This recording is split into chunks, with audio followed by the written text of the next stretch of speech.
Alright, what's up guys? Welcome back to my channel. So for today's showbiz update guys, may sa charing lang, slight lang guys, mag-miss Janine Gutierrez latest update niya or latest ganap niya last night. Ikakasal na po siya guys. Charing, huy, di pa, soon pa siya ikakasal.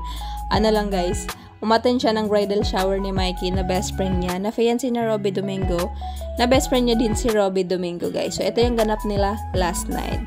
Then, ayan, my favorite girls, we love you, Mikey. Nakatag na lahat ng magiging bridesmaid.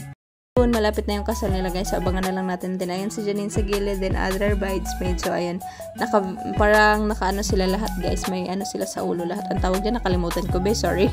We love you, Mikey. Ayan, crowding small tables from Ateneo days to forever. So, ayan, magbe-best friends yan sila. Ayan, then andun si Janine. Then, ayan, next picture, no context, nakatag lang, Iya Jeans and si Mikey, yung magiging bride, mag-walking down the aisle. So, ayan, this picture is nice, but of course, Lee is blinking as always. So, ayan sila guys. So, gusto ko lang i-congratulate si Robby and si Mikey. Soon, Mr. and Mrs. Domingo na sila. So, ayun lang guys. Konting Miss Janine Gutierrez update lang po sa ganap niya kagabi. Then, next update niya is konting BTS during Christmas ID station recording guys with other kapamilya. Si Miss Janine Gutierrez. So, ayan. Congratulations Mikey. Soon to Domingo. So, ayan yung BTS guys. Ayan si Saijan, si Cyril, si Elijah. Then yung best friend niya. Then si Angie. Then yung makeup artist niya.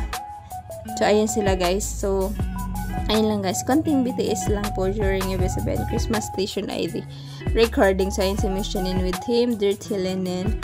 So, ayan, si EP, si Janine, si Doña Shelo Fierro. So, kilala nyo naman na sila din. Si John Arcilia. Then, nasa likod is si Sir Joel Torre. Kasi Team Dirty Linen sila, guys. If magtatanong kayo bakit wala dyan si Chin or si Jung Francis is nasa ibang ano sila, guys. Nasa ibang spot. Kasi naka-team fractured na din sila. Alangan naman punta sila doon. Punta naman sa Dirty Linen. So, ayun siya, guys. Hope you guys like, share, comment, and subscribe. Love lots. Ingat kayong lahat. Konting Miss Janine Gutierrez update lang po. So,